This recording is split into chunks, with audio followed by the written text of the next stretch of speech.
So, what I'm going to be asking you is your impressions on a few elements that um, I guess they want to know what they could include in their schools that have been so successful in Finland.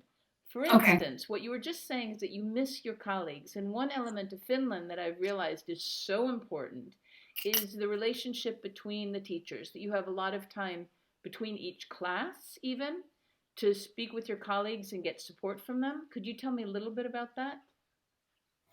Yeah, well, it really depends on the school how it's organized, but in most schools we have 45 or 60-minute lessons. In some schools, 90-minute lessons, but that is still quite rare. And then we have breaks in between, usually 10 to 15 minutes, but we also have longer breaks. Like in my school where I used to teach, now I'm working at the office. Right. So that's, Yeah. yeah, so um, we had 30 minutes time in between. Of course, you would have to go outside and be there for the kids, but most of the time you had some time also during the daytime to discuss about certain things. But I think that is not the only thing. But we also have certain times after school. So we have basically here in Oulu every Wednesday at 2 o'clock. We have 2 hours. That is for team meetings and also, of course, for teacher meetings, but not so much. We want to give our teachers time to have time to discuss things in teams. And then we have 1 extra hour that is marked somewhere in the timetable so that teachers have time to discuss and also plan teaching. So what we are really emphasizing here in Oulu at the moment is this co-teaching, that teachers work in pairs or even in groups. Okay, So it is that new?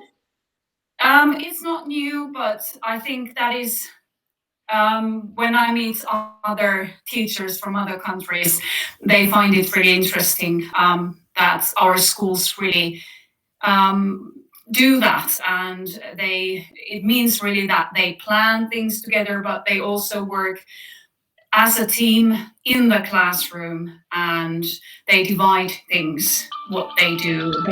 They take turns, and we even have schools where they teach in bigger groups. They have special needs teacher and classroom teacher, and sometimes even subject teacher in the same room at the same time.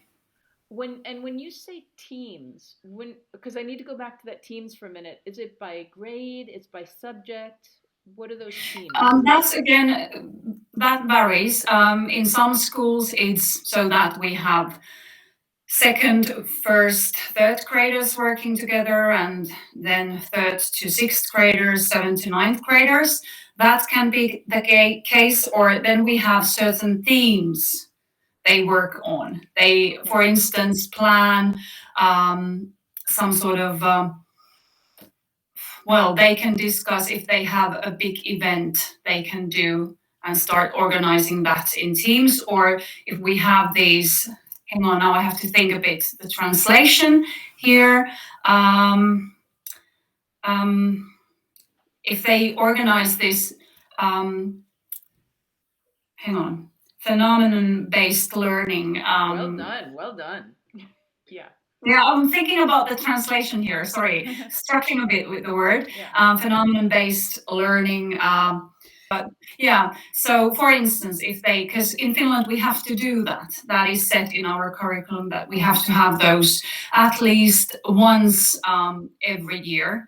But basically, what our teachers are doing now is that they have more of those. It's not only once in a school year or once in the autumn and once in the spring term, but also some of our schools organize the whole teaching based on that they have different kinds of phenomena they are looking at, and they teach based on that.